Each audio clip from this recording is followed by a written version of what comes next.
Milton সমাদরের বিরুদ্ধে যে অভিযোগটা ছিল আপনারা বলেছেন, তাকে আমরা আজকেই গ্রেপ্তার করেছি। তার বিরুদ্ধে অনেকগুলো অভিযোগ, এবং সে তার বাড়ি হলো বরিশালের উজিরপুরে। সে তার উত্থানটা হচ্ছে তার বাবাকে পিটিয়ে সে এলাকাবাসী তারে ধরে এলাকা ছাড়া করে এখানে এসে কিছুদিন শাহবাগে একটা ফার্মেসিতে কিছু কাজ করত। সেখানে ওষুধ বিক্রি চুরি করার কারণে তাকে সেখান থেকে বের করে দেওয়া হয়। এরপরে সে একটা পর্যায়ে কিছু লেখাপড়াও করেন।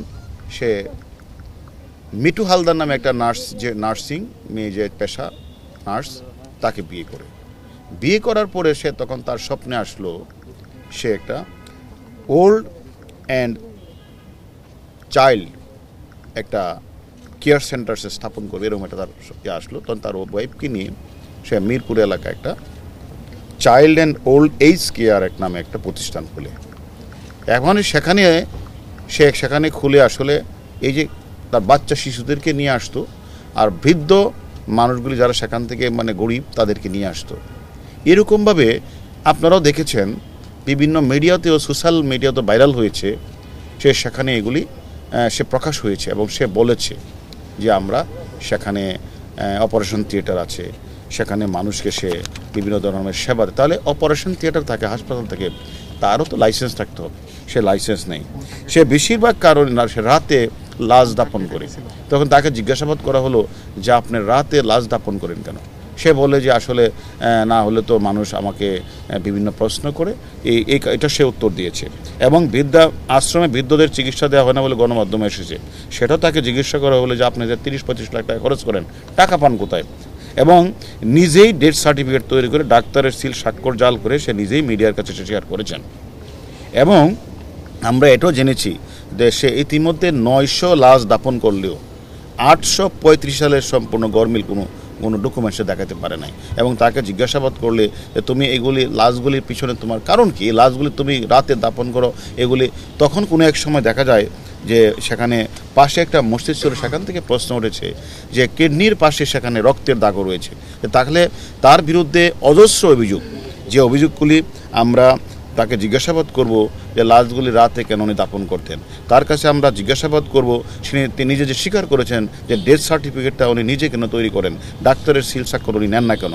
এবং সেটা একটা অনেকেই যারা তাদের অত একটা বাচ্চা শিশুকে দিয়েছে, অত বৃদ্ধ একটা মানুষ তার টর্চার দিয়েছে, যখন তার খোঁজ খবর নিতে গেছে তাকে সে সেখানে টর্চার ছেলে তাকে কিন্তু পিটিয়েছে। এরকম আমাদের অভিযোগ আমরা পেয়েছি। যে সব কিছু মিলিয়ে তার বিরুদ্ধে অজস্র অভিযোগ আমরা পেয়েছি। এবং সে এই টর্চার সেলে সে বলেছে তার 2টা আশ্রম রয়েছে, একটা হলো সাভার, একটা হলো সেখানে সে 500-700 লোক রয়েছে। কিন্তু সে খোঁজ নিয়ে জানা যাচ্ছে সেখানে 20-30 জন 40 জনের বেশি সেখানে লোক নেই।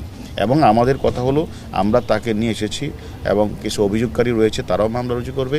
আমরা তাদেরকে রিমান্ডে নিয়ে জিজ্ঞাসাবাদ করব যে কত সংখ্যক মানুষ তার এনে চিকিৎসার জন্য গিয়েছিল, কত সংখ্যক মানুষ মারা গেল, সে কি আসলে এই সকল তার তথাকথিত থিয়েটার ইয়ার নামে সে সেখান থেকে সে যে স্থাপন করেছেন, সেখানে যে তার ভিতরে সে যে অপারেশন থিয়েটার, সে অপারেশন থিয়েটারের মাধ্যমে সে সেখান থেকে কিডনি বিক্রি করেছেন কিনা আপনারা যে অভিযোগটা করেছেন সেটাও আমরা তদন্ত করব। এবং কেন সে নিজে ডেথ সার্টিফিকেট নিজেই স্বাক্ষর দিয়ে তৈরি করেছেন, ডাক্তারের স্বাক্ষর কেন নেন নাই, সেটাও আমরা খুঁজে বের করব। এবং বেশিরভাগ লাশ তিনি রাতে দাপন করলেন কেন, এবং তিনি 2টি আশ্রমের কথা বলে শত শত মানুষের রাখার কথা বলে সেখানে কোনো লাশ নেই, সব কিছু আমরা তদন্ত করে আমরা পরবর্তী পর্যায়ে আপনাদেরকে জানাবো যে আমরা তার বিরুদ্ধে এই অভিযোগগুলি আমরা পেয়েছি। এখন আমরা মামলা রুজু হওয়ার পরে আমরা রিমান্ডে এনে বাকি তথ্যগুলি আপনাদের জানাবো। হারুন ভাই, আমি আজকে মিরপুর মডেল থানায় গিয়েছিলাম ওনাদের কাছে জানতে যে এই যে মরদেহগুলো তিনি দাফন করেছেন, অনেকগুলোর ক্ষেত্রেই নাম পরিচয়হীন বা স্বজনরা ছিল না। এ ধরনের মরদেহ দাফন করতে গেলে জিডি এন্ট্রি করতে হয়, আপনার ফিঙ্গারপ্রিন্ট নেওয়ার একটি বাধ্যবাধকতা রয়েছে, যাতে পরবর্তীতে তার স্বজনরা আসলে সেই মরদেহটি খুঁজে পায়। তো মডেল থানায় আমরা গিয়েছিলাম, তারা বলেছেন যে একটি লাশের ক্ষেত্রেও এ ধরনের কোনো আইন তিনি মানেননি, অর্থাৎ তিনি নিজেই একটি আমরা এই ধরনের বিষয়গুলো মিডিয়াতে আসার কারণেই, জনমনে বিভিন্ন প্রশ্নের সম্মুখীনের কারণেই আমরা কিন্তু তাকে গ্রেপ্তার করেছি। এখন আমরা এই প্রশ্নগুলি উনি কেন উনি এই আইনগত প্রক্রিয়াগুলি সম্পন্ন করলেন না, রাতের অন্ধকারে উনি লাশগুলি দাফন করলেন এবং পরিবার পরিজন জানে না। তারা যখন জানতে যায় তাদের কেন তিনি পিঠালেন, আমরা সব কিছুই তদন্তে নিয়ে আসবো। আরুন ভাই, একটু পরিষ্কার করবেন আমাদের নিউজের ক্ষেত্রে যে ওনার নামে একটা সাভার থানায় মামলা ছিল, সেটা তো উনি জামিনে আছেন। আজকে উনি গ্রেপ্তার হলেন, স্পেসিফিক কিসে গ্রেপ্তার করলেন আর আরেকটা কোথায় থেকে গ্রেপ্তার করছেন? থার্ড বিষয়টা হচ্ছে যে আপনারা এই পাশে গ্রেপ্তার করছেন তার চাইল্ড অ্যান্ড ওল্ড যেটা যে কেয়ার, সেখান থেকে সব কাগজপত্র তার স্ত্রীরা সরিয়ে নিচ্ছে। তো সেখানে তো এটা আমরা আমাদের তদন্ত টিম সে কাজগুলি খোঁজ খবর নিচ্ছে। কাগজগুলি তার ওয়াইফকে আমরা জিজ্ঞাসাবাদ করব এবং কাগজগুলি আমরা উদ্ধার করব এবং তার বিরুদ্ধে একাধিক অভিযোগ আমাদের কাছে আসছে। এই যে মামলা রুজু হবে, মামলা রুজু হওয়ার পরে আমরা রিমান্ডে আনবো। রিমান্ডে আনার পরে আপনারা যতগুলি প্রশ্ন করেছেন, আমরাও যে অভিযোগগুলি পেয়েছি সেগুলি পুঙ্খানুপুঙ্খভাবে তদন্ত করা হবে এবং আমি মনে করি সে যদি সত্যিকারভাবে এরকম কাজগুলি করে থাকে, এটা জঘন্য অপরাধ, তাকে ছাড় দেওয়া হবে না। আরুন ভাই, একটু এক্সপ্রেসিভ বলে এখন পর্যন্ত কি বিষয়গুলো একটু প্রমাণিত হয়েছে বা কোন একটাও কি পেয়েছে?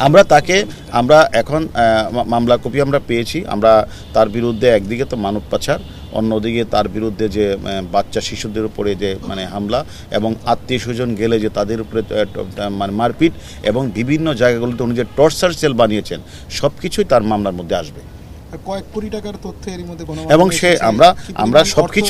আমরা সবকিছুই তদন্তে নিয়ে আসবো। আরুন ভাই, এখন যে চাইল্ড কেয়ারে যারা রয়েছে, বৃদ্ধ যারা, তাদের দেখভাল করার জন্য যেহেতু নেই, গ্রেপ্তার হয়েছে, তাদের দেখভাল করার জন্য কি বিষয়? আমরা তো সেখানে এটারও খোঁজখবর নিচ্ছি, সে তার কাজটা কি, সেখানে তার কোনো, সে তো আর এগুলি দেখভাল করার কথা না, সেখানে তার লোকজন আছে কি না, অ্যাকচুয়ালি এখন স্বাভাবিকভাবে চলবে এবং সে তার কাছে আমরা জিজ্ঞাসাবাদ করব এটা আসলে তার বিরুদ্ধে যে ভয়ানক তথ্য আসছে তাকে, সেই সব কিছু তো আমরা তদন্ত করে যদি মনে হয় যে সকল অভিযোগগুলি এসেছে, মামলায় যে আলামতগুলি আছে সেগুলি তার বিরুদ্ধে সুস্পষ্ট অভিযোগ নেই, সেক্ষেত্রে আমরা আইনগত প্রক্রিয়া যা করে সেটাই করব। ধন্যবাদ।